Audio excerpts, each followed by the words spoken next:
I'm Kirby Allison, and I consider myself immensely privileged to have traveled extensively while exploring the world of quality, craftsmanship, and tradition.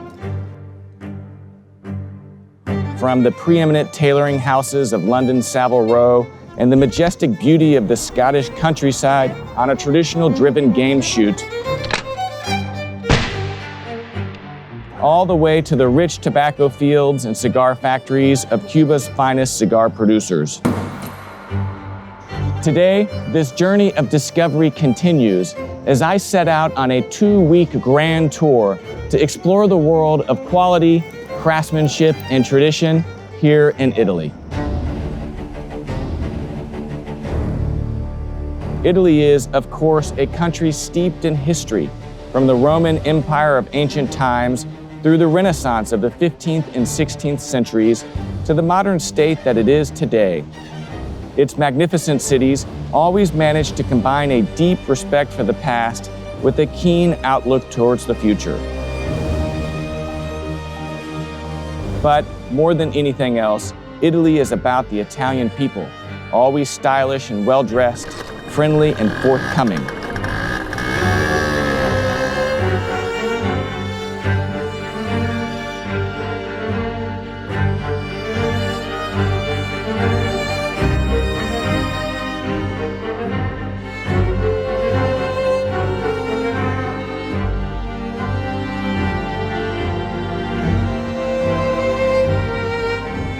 On this trip, we shall be meeting up with a wonderful array of celebrated Italian artisans and craftspeople.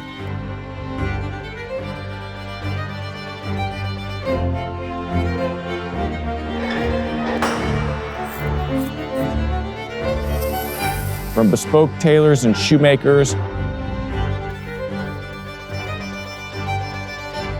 to a single vineyard winemaker, and even bespoke pen makers.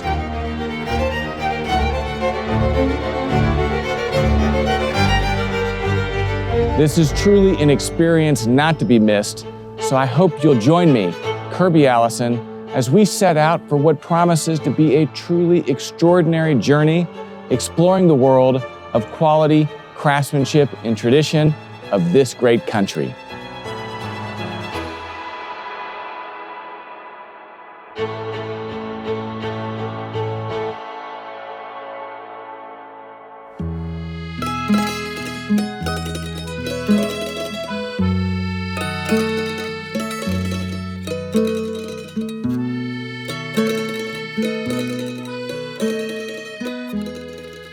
After a successful and exciting commission at Stefano Bemer, Tommaso suggested we celebrate with a negroni and dinner at Hotel Palazzo Portinari Salviati, a 15th century Renaissance masterpiece that was the former home of Dante's muse and the first residence of Cosimo I de Medici, the Grand Duke of Tuscany.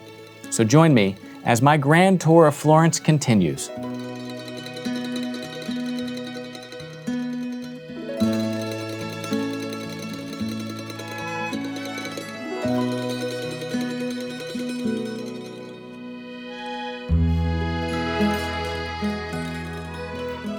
Wow. I mean, this is stunning. Amazing. What I love about Florence, and I find beautiful how discreet, private can Florence be. And you see this beauty only when you get into the door, but from the outside you wouldn't guess it, right? There are courtyards that are amazing. This was an open courtyard, obviously, for the longest time, and it was concealed to be such a beautiful lobby. Wow, this is amazing. I mean, these are the places that without the right guide, one would never see. So thank you for this. An old, skilled guy.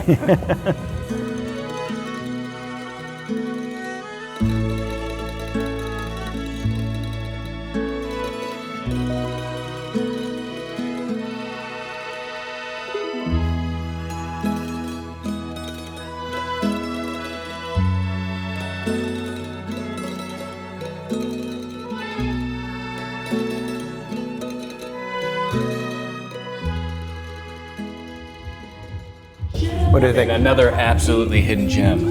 I love it, right? Deco, but not extreme. The Negronis to die for. Well, Well, shall we? Oh, we must.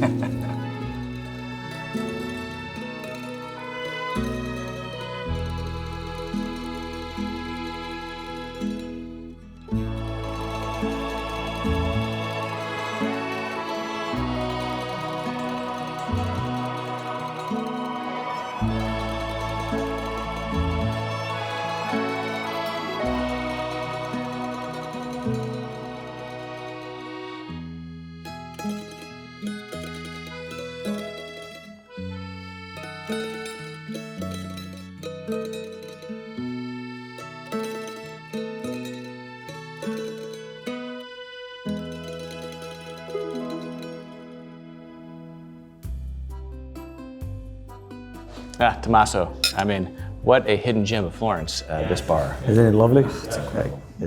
Well, we've needed this after a long day. Oh gosh, yes. No better way to celebrate Perfect. my first day in Italy, here in Florence, than with the proper negroni. Absolutely. Oh, and wait for dinner. Well, Gets better. Looking forward to that. Vito. Oh, Let ciao me, Tommaso. let me please introduce Vito. Vito Mollica, Michelin star chef. Vito, what an honor. You're gonna experience Florence at its finest.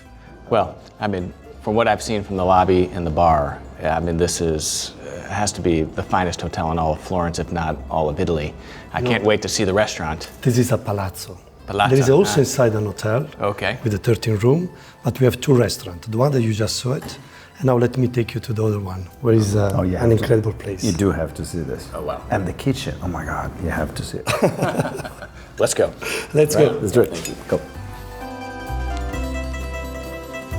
Okay, please follow me. Yeah. Now we are walking to the, I always say, one of the most beautiful restaurants in the world without windows. Okay. But I just put inside table and chairs. Wow. Come and show you.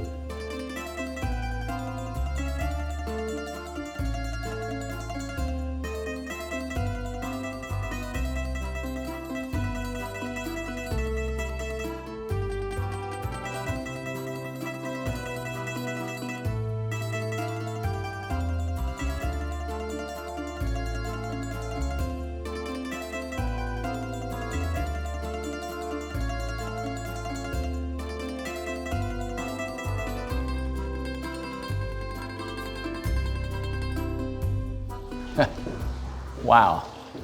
Well, Visto? Vito, I wasn't expecting this. I told you, it's one of the most beautiful restaurants in the world. This is incredible. Is it a seasonal menu? I mean, how often is the menu changing? Oh, the menu is seasonal, of course, because in Italy we are changing the dishes. We are lucky to have all the ingredient variety every month. We saw that at the farmer's market this morning. Oh, you took it's beautiful. It's where all the Florentine family goes. Is that right? That's where you're shopping every morning? I do get inspiration from that. Really? I just walk around and I see the first vegetable coming out. So what is the concept of the menu? So the concept of the menu. So what we have here, we are focused really on the ingredients. Okay. The ingredient and who is behind the ingredient. So the producer. Okay. And then we adapt the technique. Okay. So for example, now we have the asparagus, so white asparagus. We have a spring mushroom like morels. And then we combine to meat, to fish, or to vegetables as well. But that is the way how we adapt the menu all the time. Yeah. And as I guess as executive chef, are you coming up with this every season? I come with this and have a wonderful team which are coming out with ideas and with a new technique. Okay. How many chefs? Oh, we are 17. 17 chefs. That's The total of team is over 50 people 50 people. for Wow. these two restaurants. Well, I mean, this is as high as it gets. I mean, the restaurant, and the food, I can only imagine. So, and when was this building built? So, like, where we're standing right now? So now we are in the second part of the building. The first part of the building is started on the end of medieval. Actually, here was born Beatrice, the muse of Dante Alighieri. We are talking about the 1300. At the first room, there is an affresco from the 1300. Really? Then the family Salviati took over around the 1500, and here was born Cosimo I Medici. And this is the second part. Actually, Cosimo I Medici was a very good friend of Alessandro Lori, which is the painter that made the Uffizi Gallery. And he asked to paint also here these two incredible frescoes. Yeah, which his is, friend. Yeah, which is the Odyssey. Wow. Here you see the adventures of Ulysses. how lucky we are, can you imagine? I mean, literally priceless works of art. Absolutely. And to be dining underneath that, I mean, here in Florence, I mean, what's incredible, Tommaso, is, you know, the number of times I've probably walked by this on the street. No, you wouldn't. You wouldn't know it was here. But that's Florence. Florence is inside the palazzo, so it's the hidden little roads. It's different from other cities. You need to know Florence to appreciate Florence. I mean, I don't even think that there was a name for the palazzo, you know, out front. I mean, if you didn't know it was here. Of course. You know, even the Florentine, this was a bank for the last 150 years. It was the headquarters of Bank of Tuscany. And they made this beautiful Art Nouveau ceiling. Mm-hmm. Only who was the guest of the bank knows this property. Otherwise, it was an unknown property. Wow. Can you imagine Beatrice and Cosimo were born here? Totally anonymous to everyone outside. I mean, what a privilege. This is one of the things I really have, you know, discovered, you know, just in my first day here in Florence, is how it's tradition and history that is inescapable and found at every corner. And as you step deeper and deeper into Florence, it only becomes more rich. I mean, here we are, you know, 3 rooms back. You know, had you not known this restaurant was here, you couldn't find it. And here you are, Vito, I mean, in this incredible monument and this museum, you know, doing work today at the highest level.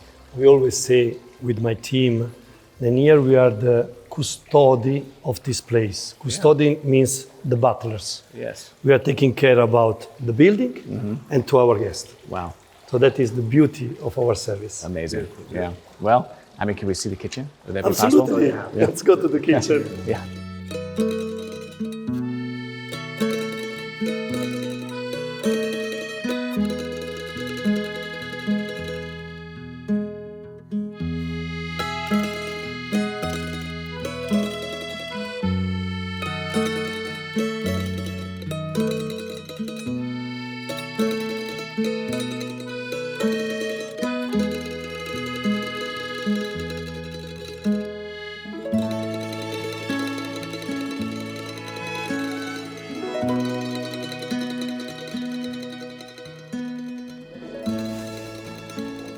Wow, look at this. So this is our kitchen. I mean, this is astounding. Let me tell you about Jacqueline first. Okay. So the idea to have some contemporary art in this place was to give more present to something that is from the Renaissance time. Okay. We picked Jacqueline first because I love Nina Simone as a singer. Oh yes! Oh my God! Totally. And when I went to the Galleria Frilli, which is a beautiful galleria here in Florence, I saw these statues, and she's from Venezuela. The artist is called Gamundi, and she's the beauty of Venezuela. Then present the way she combed the hair.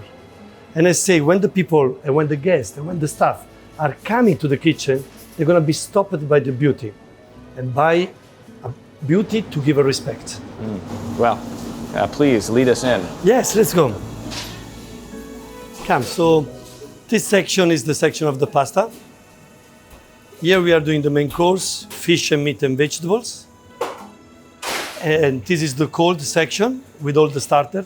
Behind the walls, there is all the preparation and receiving with all the refrigerator. And here at the end, there is the pastry production. So, If you wouldn't see me, I would taste everything. I know. Well, you know, if it but as you see, there is no food outside. if it wasn't disrespectful, I'd even be tasting the salt. You know. So this is our kitchen. This is where everything happened behind the guest. Wow. Isn't it incredible? I mean, just the theater here. I mean, everything that has to happen in order The backstage. for you to produce. The backstage. I mean, it really is, right? But I mean, the quality, the craftsmanship, and the tradition within the culinary arts is just as rich as shoemaking or tailoring. I mean, the incredible work that goes into the production of your food is really mind-blowing. You know, it's important to have a space we are a kind of artisan of the food. Yeah. And we need to have a proper space to work in a nice way. In order, as I mentioned before, behind the dishes, there is so many artisans, so many producers, and we need to have respect of that and put on a plate. So we have to work in a proper way, organized, in a silence, with good discipline. Yeah. This is the kitchen. How long have you been cooking? Oh, I mean, since I was 16. really? I'm 52, so now I have to do the calculation. That's amazing. So, I mean, what is that? It's 36 years. You've 36 been years, yeah. And to be here, I mean, to have arrived, you know, at a restaurant like this, in this incredible building, producing food at this level. I mean, you know, Tommaso, you've known Vito for a long time. Did you ever imagine? Actually, yeah. No, I did, absolutely. I mean, we met for the first time, crazy enough, in New York. The Four Seasons was given a presentation of the Four Seasons Hotel of Florence, which is a recent for Florence acquisition. And Vito was the chef. We got the Michelin star in the second, and we opened a store in the Four Seasons. So like, we've been roommates. And Vito, are you from Florence originally? No, I'm originally from Basilicata. Ah, It's a okay. small region in the south. Okay. It's probably famous for Matera as a town. Yeah. Amazing. Well, I mean, of all the dishes that you're making tonight, which is the one that is your favorite? No, you cannot say to your kids which one is your favorite. And then the dishes is not only mine, it's part of the team. Yeah. When you are building something together with the rest of the people, it's not yours, it's from the team. Nice. Yeah, absolutely. Well, that's incredible. Well, I mean, thank you so much for showing us. Thank you for this being kitchen. curious. I mean, what a privilege. You know, Tommaso, Vito, thank you for even being back here. I mean, you know, seeing the work of your incredible chefs, seeing this incredible dining room. I can only imagine the experience of dining there. And then you are not imagining the right thing. Well, Yeah. you'll see. You will taste. You'll We will see. do our best. You'll see. Amazing. Vito, hey, thank you so Kirby. much. Thank you for coming. I mean, really. thank you for sharing your Grazie. passions with us. E Tommaso, grazie per introdurmi. Thank you so much. Mio come sempre. After work, maybe a drink. Yeah, I will have a Negroni after work. It's better. Grazie. We'll leave you Grazie. here. Grazie. Yeah, thank you. A dopo. Grazie. Tommaso, what a day. I mean, thank you so much. I mean, to be here in Florence, you know, the walking tour this morning, the breakfast, the cappuccino, seeing Stefano Bemer. I mean, this incredible restaurant. I mean, one of the things that I'm so struck by is the hidden gems that a city like Florence, that has been at the, you know, center of quality craftsmanship and tradition for centuries, still has retained to this day. That's crazy, right? I mean, That's why I thought about what to do today. I mean, I wanted to show you Stefano Bemer. It's my pride, it's my baby. But at the same time, this is my city. Yeah. And I wanted to show you a different angle, because otherwise, you know, you come, you surface it, digging it slightly deeper, like at the Cibreo Cafe, this favorite spot, the farmer's market. well, this is where knowledge is essential, and knowledge of someone who understands the city and has discovered these secrets. I mean, right, here we are. I mean, I could have walked up and down this street 100 times and never thought to peek in this door. Maybe I would have seen, you know, this beautiful, you know, courtyard, but I would have never known that the bar existed, much less the restaurant. And in many ways, Stefano Bemer is the same. I mean, unless you know that Stefano Bemer is here, you probably wouldn't venture a little bit out of your way to find it. Absolutely. You don't just walk by and step in. And I think, you know, this could be a theme. New York is kind of the same. I've discovered that you need to put a little effort in refining yourself and educating yourself. Yeah. Many come to Florence to see the obvious, and the obvious is gorgeous. But if you put a little effort, you see things that are gems indeed. Yeah. And this is one of them. Absolutely.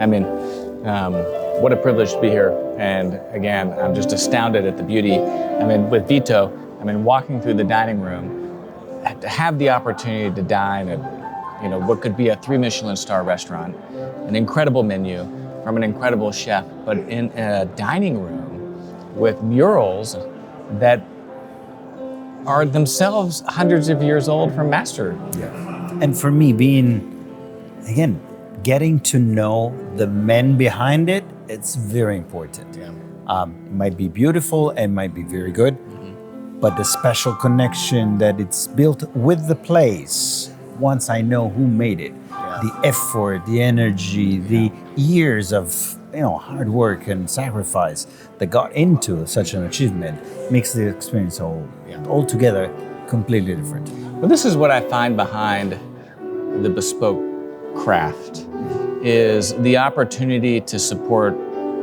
humanity, right? And that in the arts, right, which the bespoke craftsmanship, I mean, suit making is an art, you have someone who's dedicated their life to the pursuit of excellence. And whenever you commission a piece, a pair of shoes, a jacket, or enjoy a dinner at a restaurant, you are experiencing their lives. And that to me, that to me in some ways is more meaningful than the product, is to share in that journey. You're completely right. So we were talking this morning about my experience growing up in Florence, and I grew up amongst leather artisans. Some of them have been with my grandfather since they were kids, and they retired with us. So more than family, right? It's crazy. I grew up having the utmost respect for the amount of work and dedication, not to just the craft, but the company, the product, the need that they felt to somehow pay back the craftsmanship with their dedication. And I think you need to honor that with respect. Absolutely. And this is what I see in craftsmanship, first of all. Well, and let's differentiate craftsmanship from luxury consumer goods, right? Where you have these large multinational brands that are making great and beautiful things, but that keep the craftspeople anonymous and hidden.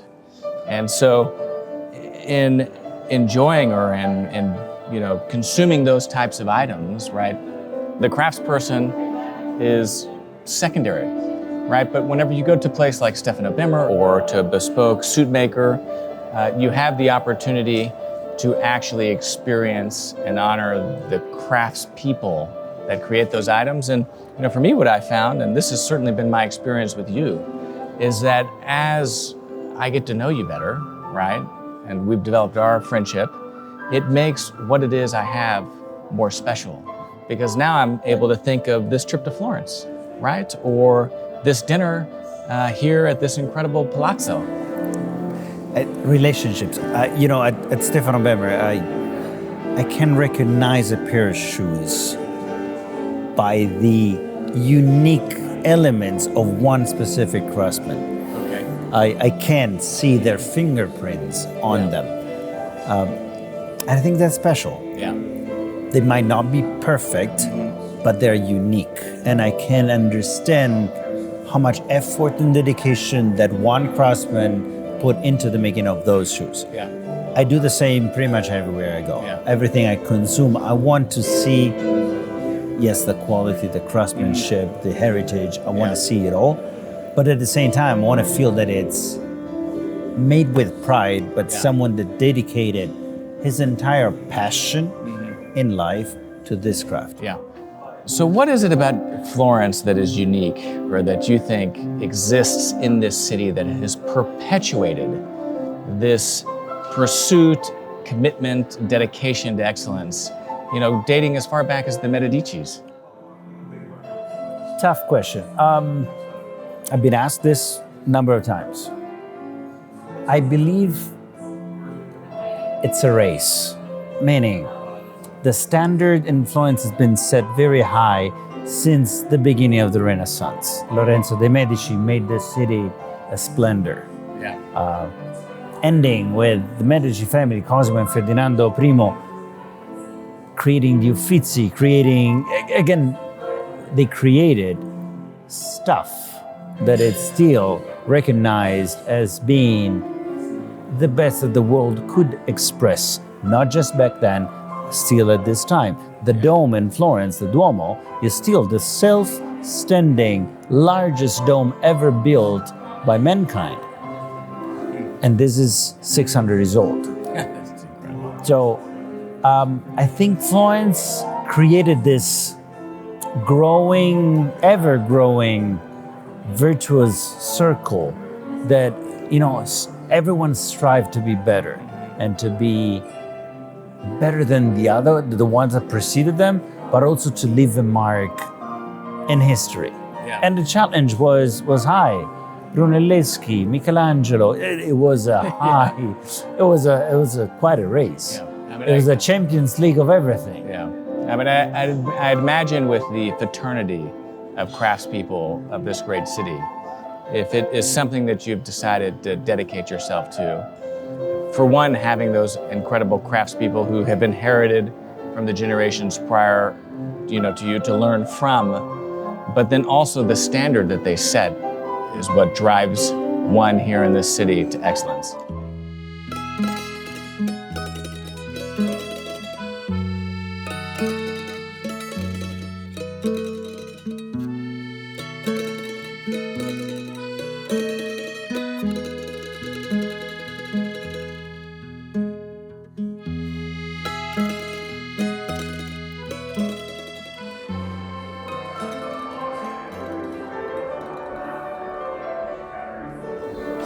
Ah, incredible.